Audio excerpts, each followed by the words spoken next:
Monsieur Urvoas, Monsieur le ministre, bonjour. Vous nous entendez? Très bien. Bien, très bien. Donc nous allons commencer cette audition, mes chers collègues. Donc nous auditionnons aujourd'hui en visioconférence Monsieur Jean-Jacques Urvoas, ancien garde des Sceaux, ministre de la Justice. Nous lui souhaitons bien évidemment la bienvenue au nom de la Commission.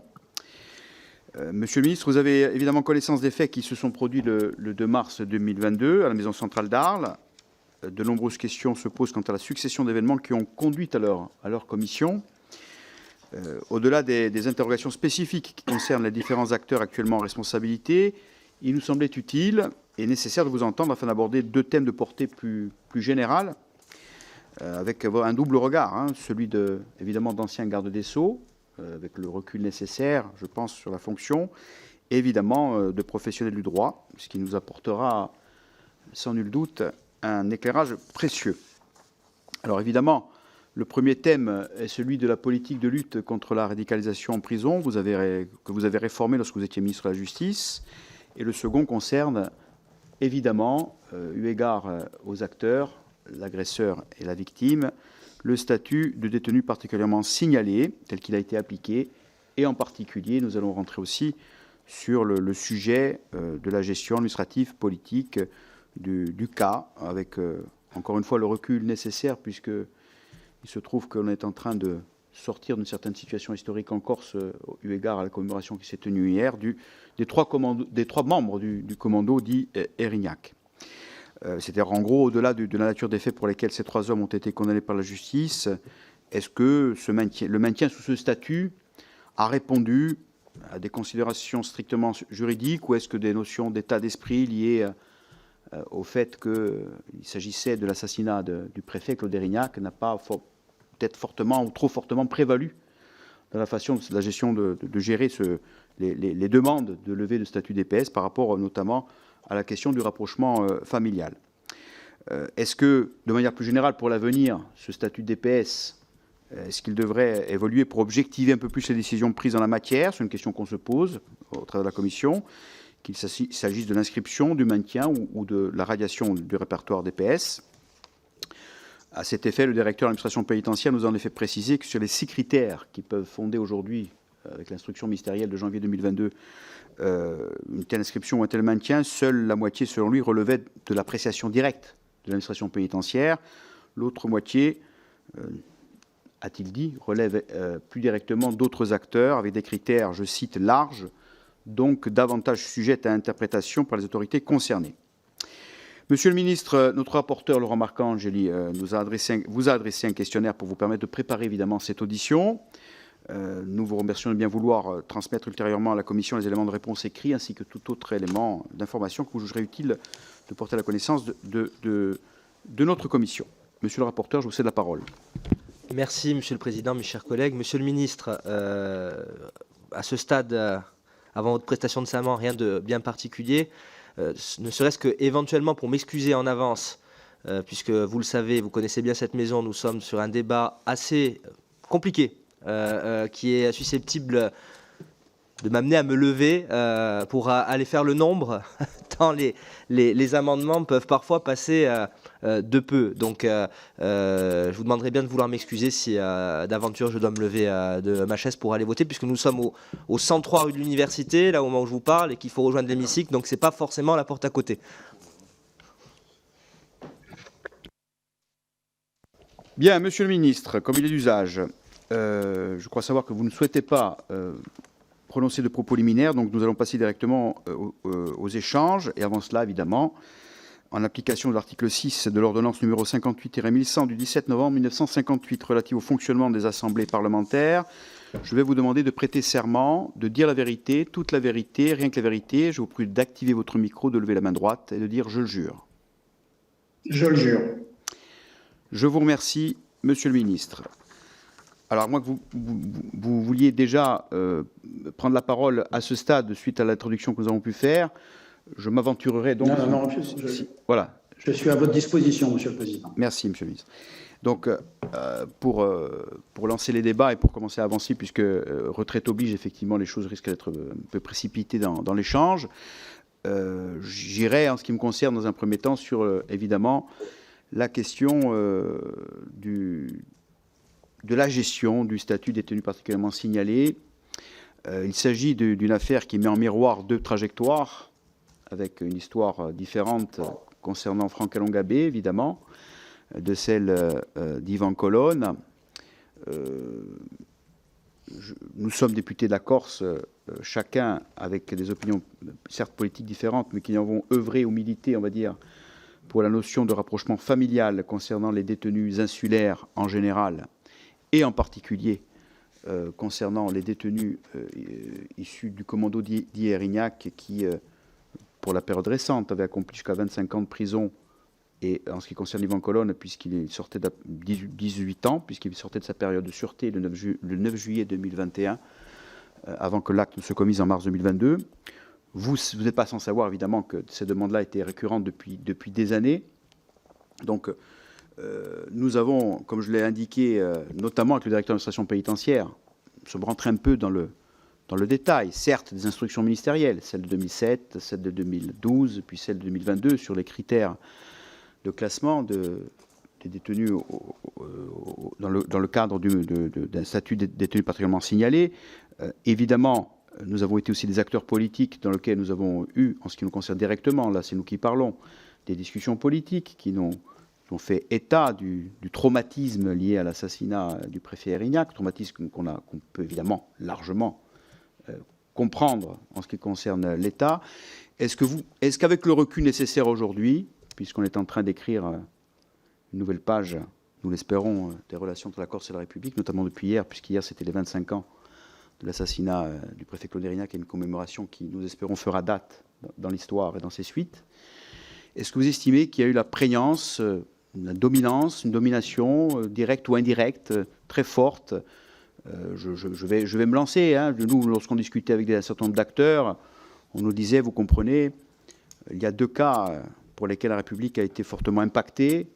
L'assassinat de Georges Besse, président de Renault, donc on faisait référence aux détenus d'Action Directe, et l'assassinat du préfet Claude Erignac, qui pouvait se transcrire par une sévérité très, très importante et une continuité, on va dire, dans cette sévérité, et notamment dans l'interprétation des textes, pour ne pas rapprocher ou pour ne pas sembler faiblir en accédant au rapprochement.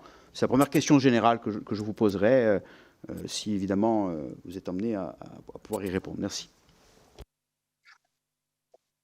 Merci, Monsieur le Président.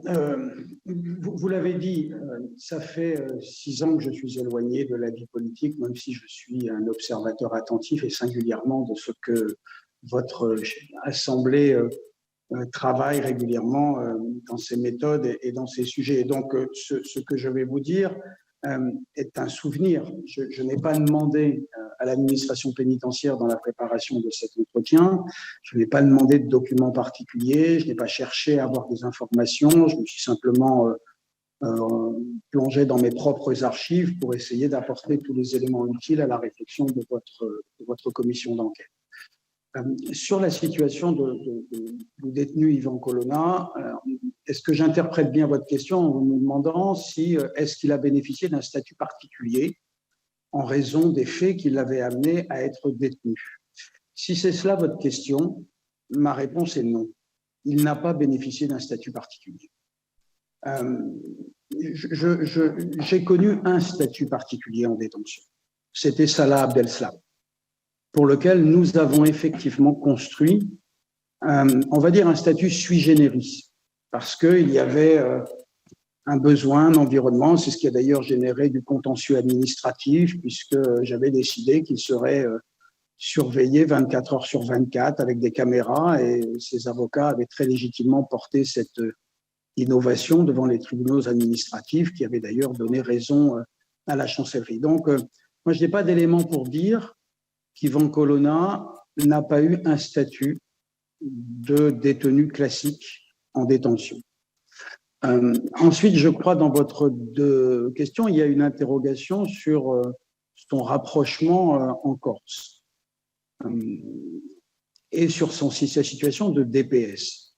Là encore, je ne crois pas avoir été saisi d'une demande de retrait de M. Colonna du répertoire des détenus particulièrement surveillés. Le fait est en tout cas que quand je suis devenu garde des Sceaux, il était dans ce répertoire. Et quand j'ai quitté la chancellerie en juin 2017, il était toujours à ce répertoire. Naturellement, j'ai participé à des réunions à Matignon sur les détenus corses. D'abord parce que le Premier ministre il devait y aller. Moi-même, je me suis rendu en Corse l'hiver à l'automne 2016. Et donc, naturellement, ces questions ont fait débat. Et dans ces réunions, la situation d'Ivan Colonna a évidemment été abordée. Moi, j'ai argué, il y avait deux éléments qui interdisaient un rapprochement d'Ivan Colonna de ses liens géographiques. Le premier, c'est que vous l'avez rappelé, Monsieur le Président, nous étions encore dans la période de sûreté, puisqu'elle a été levée à ma connaissance donc en 2021. Et la deuxième raison, ce n'était pas le statut de DPS, c'est le fait qu'il était condamné à la réclusion criminelle à perpétuité et à ce titre incarcéré dans une maison centrale. Il n'y avait pas de maison centrale en Corse, ni d'ailleurs de quartier de maison centrale dans les établissements pénitentiaires. Et donc, la période de sûreté plus la réclusion criminelle nécessitant la centrale interdisait tout rapprochement.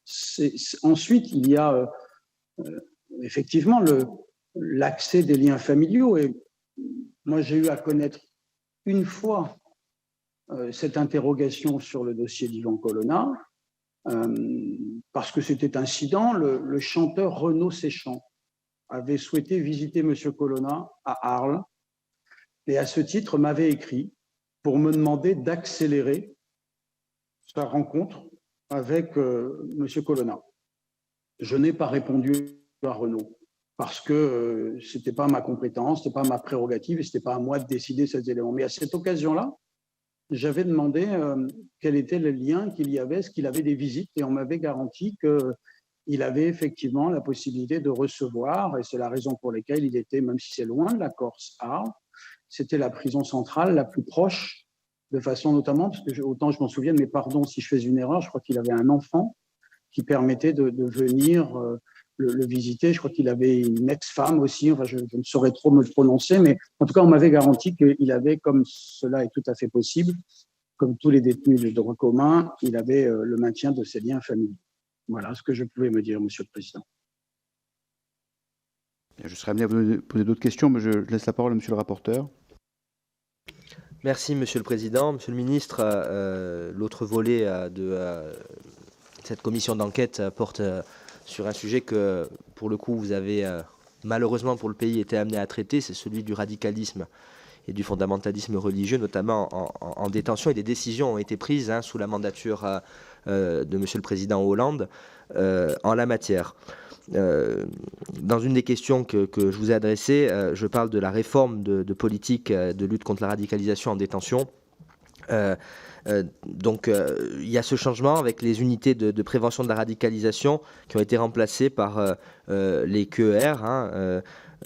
Et vous savez que dans les travaux que nous sommes en train de mener, il y a une question qui revient de manière assez fréquente concernant le parcours carcéral de Franck Elongabé, qui est l'homme qui a ôté la vie d'Ivan Colonna, notamment son placement en QER avec plusieurs préconisations qui avaient été faites et qui n'avaient pas été suivies des faits.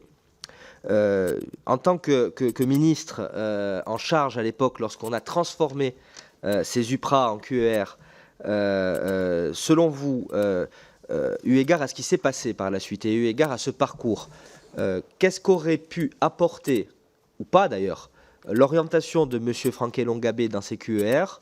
Est-ce que, au regard de votre expérience, il aurait été adéquat de l'y placer, conformément à certaines décisions le concernant qui avaient été rendues, ou, comme cela nous a été répondu, eu égard à ces éléments de personnalité, je vous le rappelle, un radicalisme avéré, quelqu'un qui est parti combattre à l'étranger, quelqu'un qui présentait, comme beaucoup de personnes détenues, des troubles psychiatriques avérés, qui avait même connu le monde de l'internement quelques années auparavant. Est-ce que ces QER auraient pu, et ce placement en QER aurait pu avoir un apport,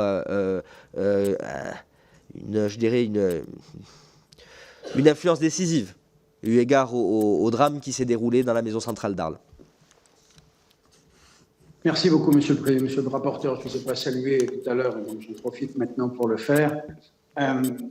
Alors, pour le coup, vous avez raison. C'est une politique que j'ai lancée en étant garde des Sceaux.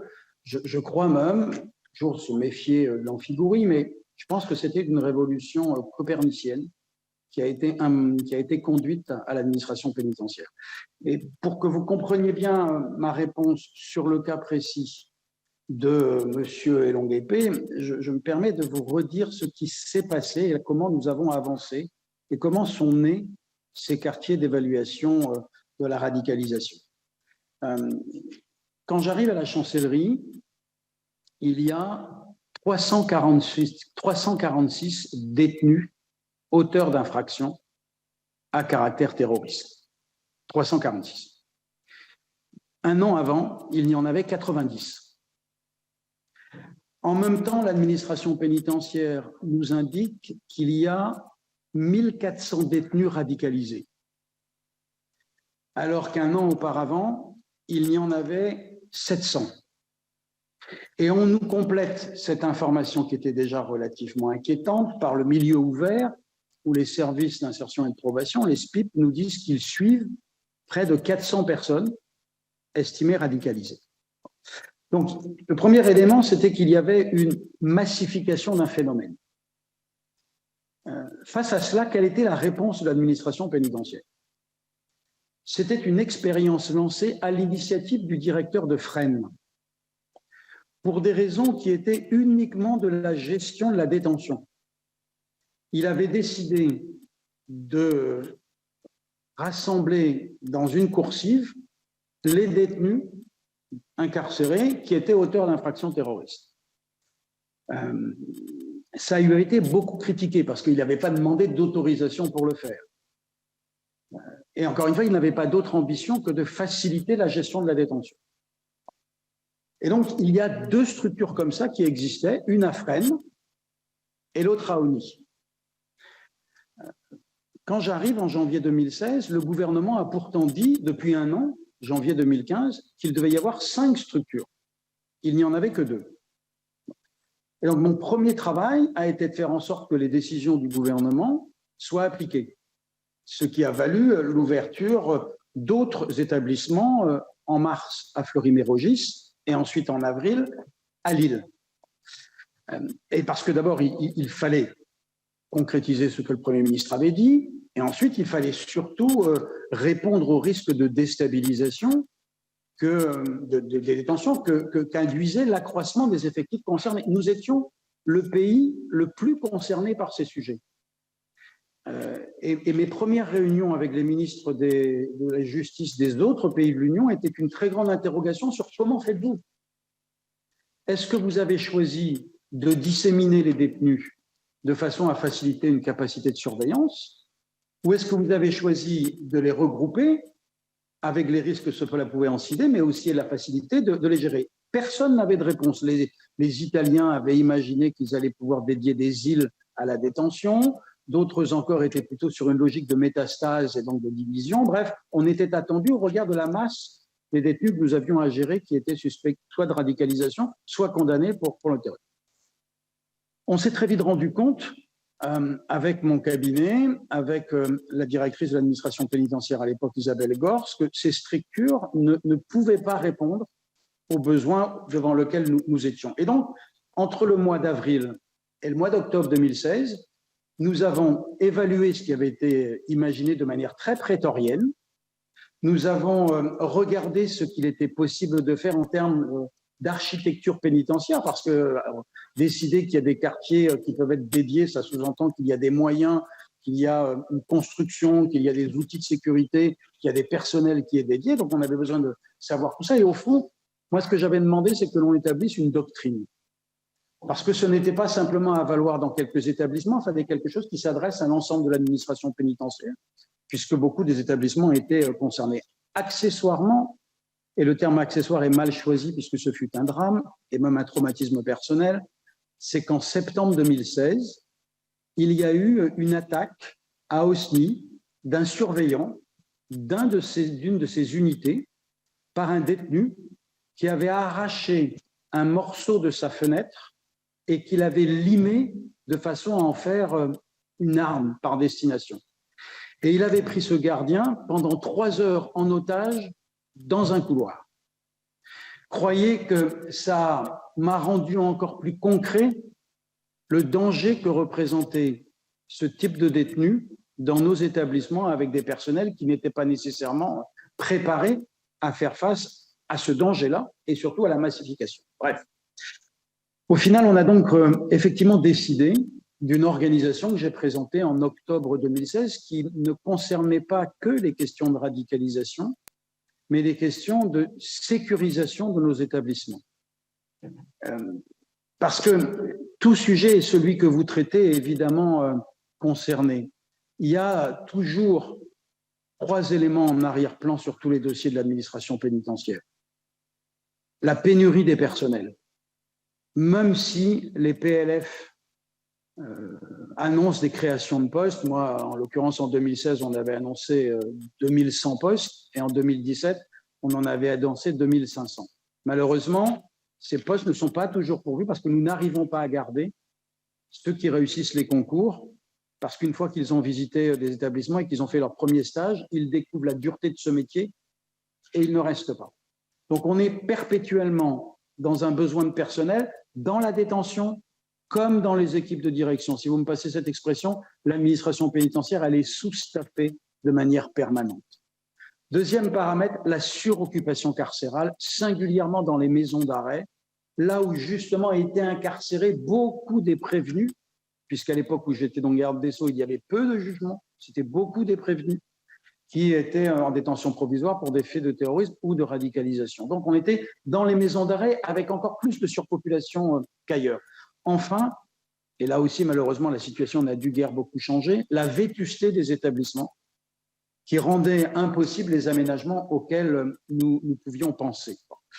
Et donc j'en viens à ce que nous avions décidé, peut-être est-ce déjà des éléments de réponse pour vous. Nous n'avons pas cherché des outils pour déradicaliser quelqu'un. Parce que la radicalisation en soi, même si c'est un risque, ce n'est pas une menace. Ce que l'ordre public, ce que les institutions doivent combattre, c'est la violence que peut induire la radicalisation. C'est ça que nous devons empêcher. Et donc, nous avons imaginé un triptyque, repérer la personne radicalisée, l'évaluer, la prendre en charge. L'évaluation, on en vient au cœur de votre question, l'évaluation était pour moi centrale. Parce que l'évaluation, à quoi devait-elle servir? Elle devait servir à choisir le type d'incarcération du détenu ou du condamné. Or, à l'époque, les unités qui deviennent UPRA qu'à la fin du mois de 2016, parce que le Sénat avait d'ailleurs voté à cette occasion un dispositif dans une loi de 2016 à laquelle je ne souhaitais pas, et donc ils avaient baptisé les unités dédiées qui existaient à Fresnes, UPRA, et donc nous avons été obligés de bricoler autre chose, parce que ça ne correspondait pas à ce qu'on voulait faire, et il fallait être en cohérence avec la norme législative que le législateur venait de créer. Donc nous avions des petites cohortes. L'expérimentation portait sur peu de détenus, parce que les 3 outils dont nous disposions étaient très faibles. Et donc, moi, j'ai souhaité étendre le dispositif de l'évaluation aux prévenus et aux condamnés, quel que soit le quantum de peine. Quel que soit le quantum de peine. Jusque-là, les évaluations ne concernaient que les détenus des maisons centrales. Alors, le problème ne concernait pas que les centrales. Et donc, c'est pour ça que nous avons créé ces fameux quartiers d'évaluation de la radicalisation. On en a fait 4 à Fresnes, 1, 2 à Fleury-Mérogis, un à Osny, et après mon départ, il y en a eu, me semble-t-il, une création à Marseille et à Bordeaux, et au final, 120 places. À l'époque, quand je bâtis le système, notre période d'évaluation est de 4 mois, par une équipe pluridisciplinaire, des psychologues, des éducateurs, des personnels de surveillance, des SPIP. Je crois d'ailleurs que depuis, ça a été réduit entre 6 et 8 semaines. Nous avions, nous, imaginé que cela pouvait durer 4 mois, parce que c'est ce que les petites expériences que nous avions nous permettaient d'identifier comme période au bout de laquelle on a quelque chose d'à peu près robuste. Nous avons décidé de la concentration de moyens importants pour les détenus radicalisés dans 27 établissements. Ce qui voulait dire un renforcement des moyens en hommes. Et c'est très consommateur en termes de mètres carrés carcéral, ce que nous faisions. Donc il fallait aussi que les établissements soient en capacité d'accueillir ce type de structure. Nous avons créé 100 places, ce que nous avions appelé les QDV, les quartiers pour détenus violents, qui étaient, nous paraissaient, nous tant, les plus dangereux. C'était à Lille, à Vendin-le-Vieil et à Condé-sur-Sarthe. Tout cela faisait effectivement un environnement qui nous paraissait de nature à répondre à une grande partie des questions. J'y ajoute 190 places d'isolement en plus et pour la première fois de la création à Fleury de 100 places pour des femmes radicalisées. Bon. Tout cela étant suivi par des choix que j'avais faits à l'intérieur de l'administration pénitentiaire de la création d'une sous-direction de la sécurité pénitentiaire, la création d'équipes de sécurité pénitentiaire et peut-être en parlerons-nous de ce que moi j'avais appelé le bureau central du renseignement pénitentiaire. Ça a été, je crois, vraiment une révolution parce que l'administration pénitentiaire a une habitude de gestion par profil pénal, par quantum de peine, alors que nous proposions de changer en regardant le profil du détenu et notamment sa dangerosité. Alors effectivement, vous m'avez demandé qu'est-ce que, de mon point de vue, aurait apporté l'orientation de M. Elongué-Abbé en quartier d'évaluation de la radicalisation. À mes yeux, ce sujet est un sujet qui concerne la gestion de la détention. Les quartiers d'évaluation de la radicalisation sont dédiés à la détection. Or, vous avez rappelé le profil de cet individu. Il était radicalisé. Si je fais une comparaison, je n'ai pas demandé à ce que Salah Abdeslam passe devant un quartier d'évaluation de la radicalité. Parce que, évidemment, qu'il était radicalisé. De la même manière que ce que vous me dites sur ce monsieur, que je ne sais que ce que j'en ai lu dans la presse et ce que vous venez de me dire, il était à l'évidence radicalisé. Donc, le passage par un quartier n'aurait pas apporté. Ce qui était important, c'est la prise en charge spécifique de cet individu, c'est-à-dire qu'il devrait être dans un quartier pour détenus violents ou à l'isolement, en tout cas dans la philosophie qui était celle que j'avais développée. Il aurait dû avoir un suivi individualisé. Il aurait dû avoir une évaluation de l'évolution de sa radicalisation et dans le projet que nous avions présenté en octobre 2016, ce type de détenu aurait été évalué de manière biannuelle pour mesurer l'évolution de sa radicalité. Donc, rien dans les quartiers, tout dans la gestion de la détention.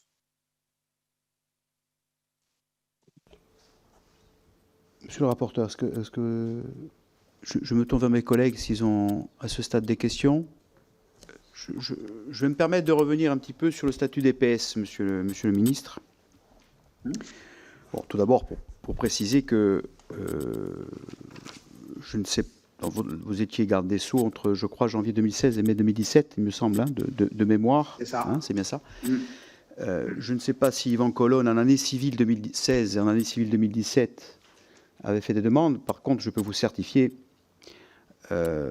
que depuis le début, en particulier depuis 2011 jusqu'en 2022, il n'a pas cessé de faire des demandes de levée de statut DPS et que des contentieux, vous avez parlé d'un contentieux existant concernant le cas spécifique, il y a eu un contentieux important et qui a aussi caressé votre gestion administrative, même si vous arrivez à la fin, puisque le contentieux concernant Yvan Colonne concerne la demande de lever le statut d'EPS qu'il contestait, donc, décision prise par la garde des Sceaux en 2012.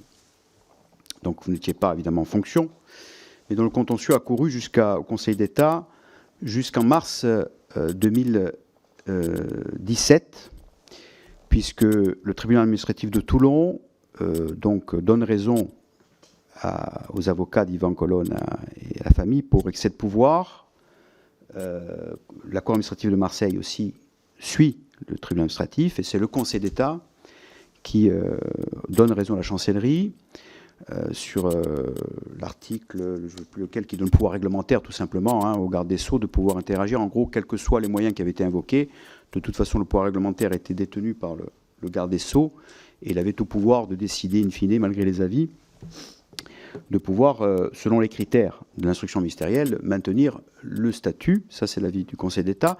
Néanmoins, ce qui est intéressant dans ce contentieux, c'est que, qui évidemment, vous comprendrez bien, nous interpelle quand nous connaissons aussi un petit peu le sujet, puisque vous avez parlé de réunions politiques sur des détenus corses, c'est que et que n'infirme pas le Conseil d'État, c'est que le tribunal administratif de Toulon, reprenant un des moyens développés par les avocats, parle d'une fausse réunion de commission locale d'EPS qui s'est tenue à Toulon.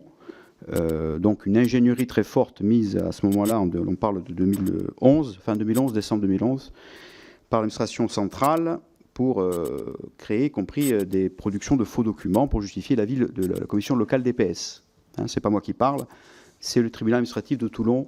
On est pour une fausse réunion du 13 décembre 2011 pour un avis de la commission nationale qui a eu lieu le 14 décembre. Bien. Donc sur ça, évidemment, le Conseil d'État ne revient pas, puisqu'on revient sur le pouvoir réglementaire, mais pas sur le moyen, parce que de toute façon, ce n'était qu'un avis. Néanmoins, ce qui est interpelle, ce sont les moyens et l'énergie mise par l'administration pour créer les conditions d'un avis de maintien, alors que la réunion ne s'est pas tenue. Vous comprenez bien que tout ça interpelle, d'autant plus qu'il y a eu d'autres contentieux derrière. C'était simplement une précision que les contentieux n'ont pas cessé, et les demandes n'ont pas cessé jusqu'à 2022. Bon.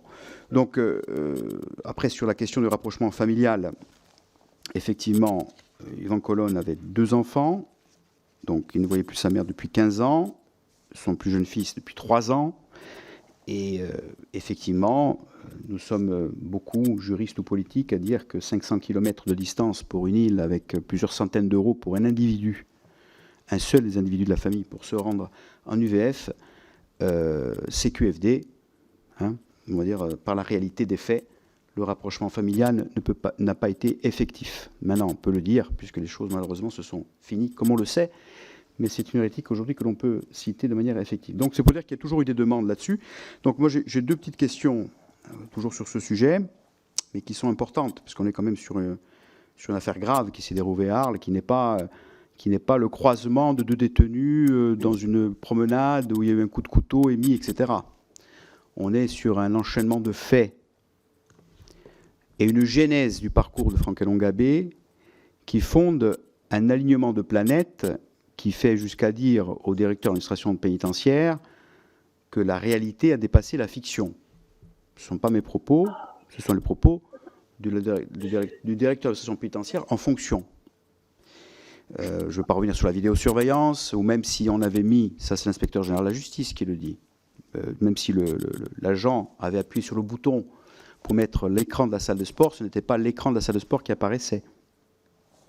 Et que les directeurs de l'établissement acquiescent en disant qu'effectivement Franck Elongabé rentre dans la salle, ne regarde pas la caméra et sait qu'il ne risque rien de la caméra. Bon, je ne veux pas rentrer dans les détails, mais néanmoins, c'est pour donner la dimension grave de l'affaire. C'est pour ça qu'on s'appesantit un petit peu sur ces questions, vous le comprendrez bien. Donc j'ai 2 petites questions sur la question d'EPS. Première question, est-ce que les commissions nationales d'EPS se réunissaient de manière régulière, y compris sous votre administration, c'est-à-dire entre la commission locale et votre décision, enfin votre décision pas sur le cas d'Yvan Colonne, je parle sur les cas en général. Et sur quelques cas, se réunissaient-elles en bonne et due forme? Ça, c'est la première question. Et la deuxième question, elle est plus politique. Vous avez évoqué des réunions avec le Premier ministre sur ces questions-là. Donc, c'est plutôt vous faire reconfirmer une affirmation que vous avez établie. Donc, ça veut dire que dans ces réunions, il n'y a jamais eu de référence au cas du traumatisme de l'assassinat du préfet Claude Érignac, ni à l'engagement vis-à-vis des parties civiles, de faire en sorte que sur ce dossier, on puisse avoir une extrême sévérité. C'est très important, parce que vous comprenez bien qu'il y a quand même un lien direct entre les demandes de levée de statut, notamment avant 2021, puisque 6 groupes parlementaires, en novembre 2021, signent une tribune dans Le Monde pour demander de lever le statut. Des discussions ont lieu entre la collectivité de Corse et le ministre de l'époque, M. Castex, sur cette question-là, y compris sur l'éventualité d'un quartier spécifique à Borgo pour régler ce problème de rapprochement familial. Et survient le 2 mars l'assassinat d'Yvan Colonne. Vous comprenez que tout ça est très important. Donc ce sont les 2 questions que je vous pose à ce stade. Après, on reviendra bien si... malheureusement, je vais être seul à vous poser encore quelques questions, mais j'espère que cela ne va pas vous embêter. Voilà. Mais en tout cas, on reviendra sur le cas d'Equerre, si vous le voulez bien. Merci. Oui, bon, vous comprenez d'ailleurs, vous n'attendez pas de ma part d'avoir d'autres explications que celles que je peux donner sur les situations que j'ai connues. Quand j'ai appris la nouvelle du 2 mars, évidemment, première réaction a été la consternation, la surprise, parce que justement, ayant eu la responsabilité de l'administration pénitentiaire, il était évident qu'elle avait à répondre à des questions. C'est tout à fait légitime. Qu'est-ce qui s'est passé? Est-ce qu'il y a eu un dysfonctionnement? Est-ce que le passage à l'acte était anticipable? Est-ce qu'un drame comme celui-là est compatible avec la notion de DPS, justement? Bon. Donc tout ça me paraît légitime. Le gouvernement a d'ailleurs lancé une enquête administrative. Vous conduisez une enquête parlementaire. L'autorité judiciaire a engagé des procédures. Les explications viendront de ces 3 démarches. Là aussi, par expérience, puisque j'ai été confronté à ce type de situation, je sais aussi que malheureusement, il arrive qu'il n'y ait pas de réponse satisfaisante, si tant est qu'il y ait un dysfonctionnement, et je ne me prononce pas sur le fait qu'il y en ait eu ou qu'il n'y en ait pas eu. Sur ce que j'ai dit tout à l'heure, je vous confirme, moi, à titre personnel, je n'ai pas participé à des réunions avec le Premier ministre, mais mon cabinet a participé à des réunions préparatoires à des déplacements du Premier ministre. J'ai fait organiser, à l'occasion de mon propre déplacement en Corse, parce que j'avais été sollicité, pas sur Yvan Colonna, mais sur 2 autres détenus corses qui étaient M. Nicolas Battini et M. Stéphane Tomasini. Et j'avais rencontré les élus de Corse à l'époque, les parlementaires, le président de l'exécutif, qui demandaient le rapprochement de ces détenus. Et donc, à chaque occasion, un point a été fait sur les détenus corses, avec un recensement des possibilités ou pas, en fonction de ce que je vous ai évoqué. Et pour moi, dans mon esprit, le critère de la période de sûreté était décisive. Est-ce que l'on pouvait ou pas? Et dans le souvenir que j'en ai rafraîchi par la lecture de documents que j'ai conservés, il y avait effectivement le cas, en l'occurrence, de Nicolas Battini et de Stéphane Tomasini, qui justement pouvaient y rester, je crois, 2 ans à faire pour l'un et 5 ans à faire pour l'autre, ce qui m'a permis d'annoncer en octobre qu'ils allaient revenir à Borgo, et ils sont d'ailleurs venus à Borgo en novembre. Donc, il y a un brassage, un recensement, des dossiers, et ils sont regardés. Encore une fois, moi, je n'ai, sur le cas de Colonna, c'est une question qui ne s'est... en tout cas, personnellement, je ne l'ai jamais eue, parce que quand moi, j'ai posé la question pour Colonna, on m'a dit, période de sûreté, maison centrale. Sur la tenue des réunions Commission nationale des PS, elle se tenait régulièrement? Oui, écoutez, quand on est ministre, on vous informe de ce qui ne va pas. Et on ne m'a jamais dit qu'elle ne se tenait pas. Donc, je n'ai pas de raison de penser qu'elle ne se tenait pas. Je sais que dans les documents que j'ai conservés, justement, sur le maintien ou pas du répertoire pour les dossiers, donc Bettini et Tomasini, j'ai les éléments. la commission s'était tenue, et la commission nationale d'ailleurs avait donné un avis de maintien sur le répertoire au moment où on avait commencé à regarder le dossier, c'est-à-dire dans le premier semestre 2016. Très bien. Merci. Je me permets de revenir sur la question, même si effectivement, donc vous avez fait une histoire de la genèse de la création des CAIR et des QPR, y compris des expérimentations qui les ont fait naître, hein, et de le changement de logique pour l'administration pénitentiaire sur la destination des profils. Bon. C'est bien ce dont il s'agit dans le choc qui amène à l'assassinat du 2 mars 2022. Je vais simplement vous demander votre avis devant, nous sommes en commission d'enquête parlementaire, évidemment nous avons eu d'autres audités importants, et nous sommes appuyés évidemment sur du factuel, notamment sur le rapport de l'inspection générale de la justice, qui a mené l'inspection de fonctionnement sur la maison de centrale d'Arles en juillet dernier. Bien. Il y a des points que mettent en exergue comme des dysfonctionnements. Je citerai le rapport, et je m'en tiendrai là, qui évidemment sont contestés par un certain nombre d'acteurs, mais qui évidemment nous paraissent quand même pour le moins étranges, dans la mesure où il n'y a pas de réponse de justification évidente à ces refus. Vous avez dit tout à l'heure, par exemple, que pour vous, et ça rejoint la ligne de quelques acteurs que nous avons entendus, finalement, Franck Elongabé n'avait pas, ou n'était pas utile, du moment qu'il était connu autant que radicalisé, à aller en CAIR. Bien. La ligne du rapport d'inspection générale de la justice, c'est de dire qu'il aurait dû aller en CAIR depuis 2019, donc depuis la première CPU dangerosité de Condé-sur-Sarthe, où l'unanimité des acteurs, de manière pluridisciplinaire, parlait d'une nécessité de transfert en CAIR de manière, je cite, urgente. Bon. Sont suivis 4 CPU dangerosité à Arles, pour le coup, puisqu'il n'y a pas eu il y a eu un transfert à Arles, puisqu'il n'y a pas eu de transfert, mais je reviendrai sur Condé-sur-Sarthe, où cette fois-ci, les mêmes demandes étaient évidemment réalisées je dirais, avec une unanimité ou quasi-unanimité, mais cette fois-ci, à la différence de Condé-sur-Sarthe, la directrice de l'établissement ne transfère pas les procès-verbaux à sa direction interrégionale, l'administration centrale, donc les dossiers ne sont pas instruits ou débattus à l'échelon supérieur. Donc, premier élément qui interroge la commission, en même temps qu'elle interroge le rapport d'inspection générale de la justice, c'est l'intervention pour Condé-sur-Sarthe des avis de la juge d'application des peines antiterroristes et du parquet national antiterroriste, sur lesquels s'est basée la direction d'administration pénitentiaire pour ne pas suivre l'avis de la CPU dangerosité de Condé-sur-Sarthe, qui donne un avis réservé pour le juge d'application des peines et très réservé pour le parquet national antiterroriste au transfert d'Elongabé en CAIR. Bon. La critique de l'inspection générale de justice repose sur le fait que ni le PNAT ni les juges d'application des peines n'avaient compétence à intervenir, là je cite le rapport, compétence réglementaire à intervenir dans le post-sententiel. Est-ce que vous partagez cet avis sur au moins l'intervention de la compétence du PNAT et des juges sur ce domaine-là, c'est-à-dire sur le domaine carcéral et de la CPE dangerosité? C'est une première question que je vous pose.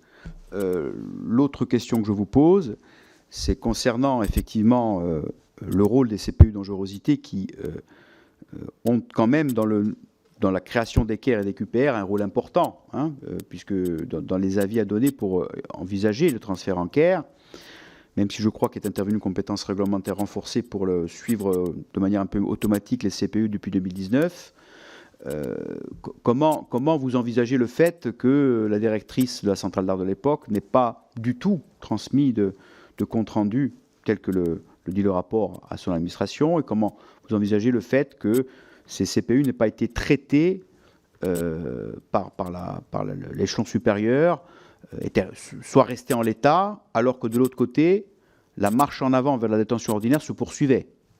Puisque je reviens sur une contradiction qui nous interroge, Monsieur le ministre, c'est le fait qu'on nous dise que Franck Elongabé était très dangereux ou radicalisé connu, ce que nous ont confirmé les services de renseignement en disant qu'il était haut du spectre, avec le fait qu'on l'ait on lui a attribué un emploi de service général en dotation ordinaire, ce qui fait dire à l'inspecteur, au chef d'inspection, qu'il était impossible d'avoir l'un et l'autre. On ne peut pas être radicalisé, connu au du spectre, avoir un emploi, et en même temps ne pas être transféré en CAIR ni en QPR. Voilà. C'est comment vous envisagez le fait qu'il n'y ait pas eu d'instruction par la direction de la centrale d'Arles de ces avis?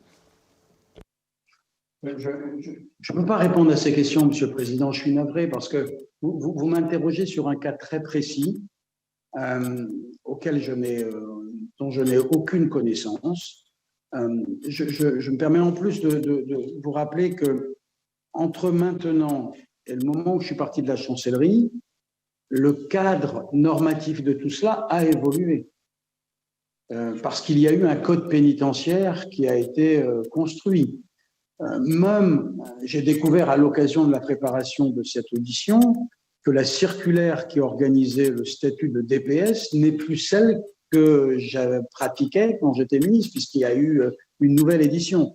Donc, mon avis ne peut vous servir que pour éclairer ce qui était la philosophie des CAIR, la manière dont ils sont mis en place, la façon dont ils sont aujourd'hui organisés. J'ai découvert à l'occasion du travail préparatoire que j'ai fait là encore que nous, ce que je vous dis tout à l'heure, l'évaluation que nous imaginions à minima de 4 mois est réduite aujourd'hui au maximum 2 mois.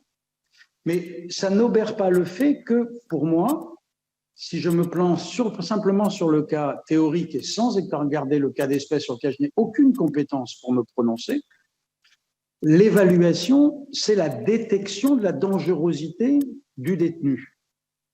Quand le détenu est de manière avérée dangereux, c'est la prise en charge qui doit être adaptée. C'est le suivi qui doit être individualisé. Et dans le cas d'espèce, c'est l'isolement ou le quartier de détenus violents qui doit être privilégié.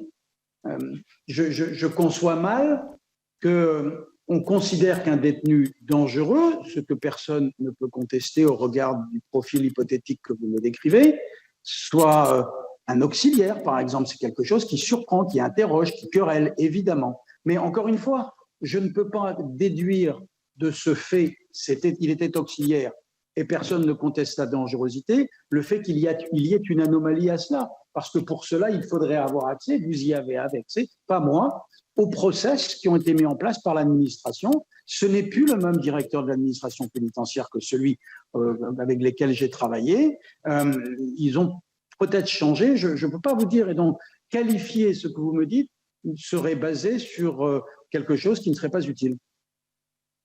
Très bien, dont acte.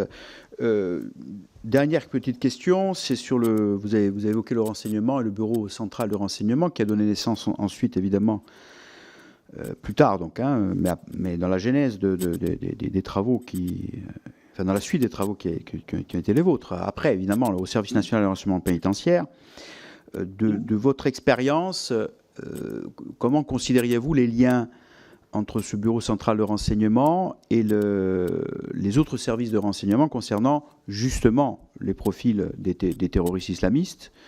Est-ce que ce travail est-ce que les process étaient suffisamment fluides en termes d'information, or certes en sortie, puisqu'il y avait ça, mais aussi en entrée sur ces profils, notamment ceux qui venaient des théâtres de guerre, où y avait-il encore des balbutiements, ou encore trop de cloisonnement, ou trop de logique à ce niveau-là qui ne fonctionnait pas? Voilà, c'est une question un peu générique sur ce point. Alors, là, c'est comme pour les quartiers d'évaluation, ce sont effectivement une politique que je revendique. Parce que quand la question que le rapporteur me posait, me disait comment le renseignement pénitentiaire a-t-il été renforcé quand vous étiez garde des Sceaux? Je voulais lui dire qu'il n'a pas été renforcé, il a été créé. Parce que quand je suis arrivé, il n'y en avait pas. Ça n'existait pas, le renseignement pénitentiaire.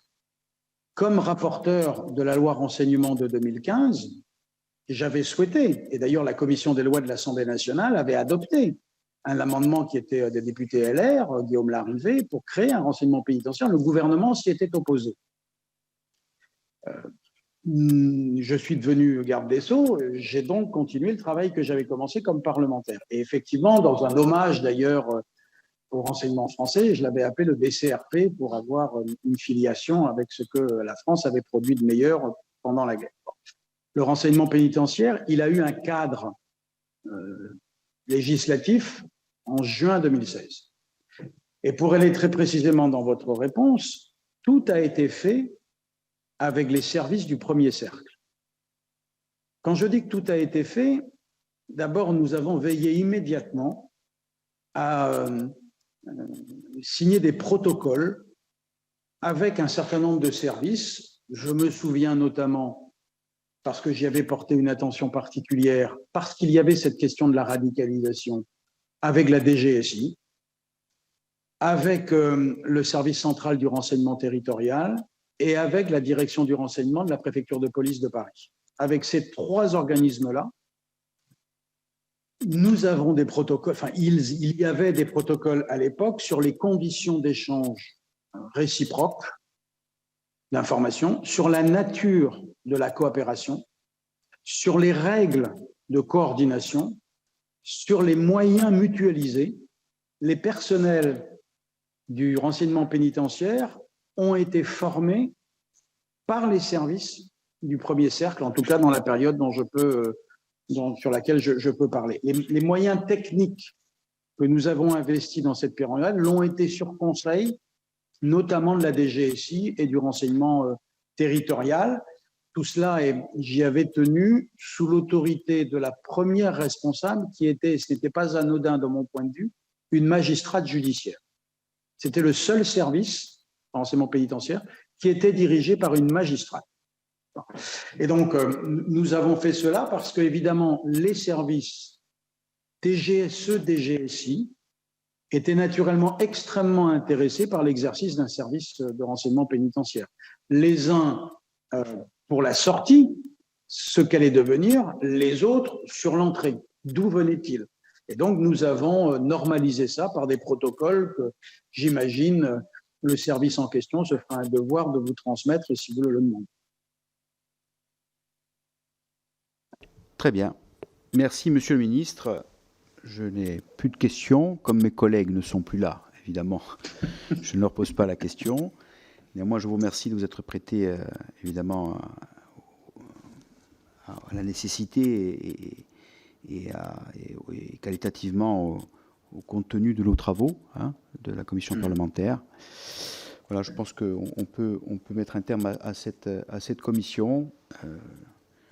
Votre audition a été... Si je peux me permettre, Monsieur le Président. Dites-moi. L'administration pénitentiaire, c'est une administration qui est compliquée, qui est en perpétuel besoin de reconnaissance. Et donc, on ne peut pas l'aborder à travers les tensions qu'il peut exister. Il y a toujours une dimension ressources humaines. Et donc, je ne veux évidemment rien suggérer, mais les préconisations que vous ferez à l'issue de la commission d'enquête, je crois que vous devriez veiller à cette dimension RH. Vous savez, quand on a bâti ce plan de sécurité pénitentiaire, ça s'est accompagné de la création du corps de commandement à l'intérieur, qui n'existait pas. Parce qu'il y avait justement besoin d'encadrement des personnels. Nous avons revisité le statut de directeur de service pénitentiaire. Et souvent, on a tendance à penser simplement par des métriques la pénitentiaire. C'est d'abord une question de ressources humaines. Et encore une fois, je crois que le sujet dans le cas d'espèce qui vous occupe, c'est la gestion de la détention. Bien, merci. À bientôt. Je vous en prie, Monsieur le Président. Merci, Monsieur le Ministre. Bon courage. Merci.